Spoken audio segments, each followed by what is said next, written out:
பக்கம் நோன்பு, இன்னொரு பக்கம் ராத்திரி எல்லாம் பைக் ஓட்டுறான் நம்ம தம்பி இளைஞர்கள். இந்த பக்கம் போவான், அந்த பக்கம் போவான், இரவெல்லாம் பகல்.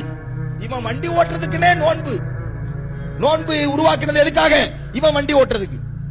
ராத்திரி எல்லாம் பகலாக்குறது. 2 மணிக்கு ஏதாவது ஒரு ஹைவேல இங்கிருந்து சிதம்பரத்துக்கு போய் டீ சாப்பிட்டு வருவான்.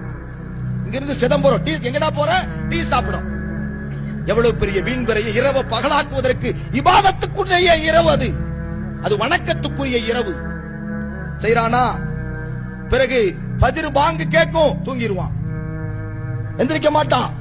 அஸ்ஸலாத்து ஹைரும் மினன் நவும், இந்த தூக்கத்தை விட தொழுகை மேலானது என்று ரமலான் மாதத்தில் அப்பவாவது இவன் எந்திரிக்கிறானா? எப்படி எந்திரிப்பான்? 3 மணி 4 மணிக்கு படுத்தவன் எப்படி எந்திரிப்பான்? தூங்கி கொண்டிருக்கிறான். அப்புறம் எப்ப எந்திரிப்பான்? கஞ்சி வாங்க போகும்போது எந்திரிப்பான்.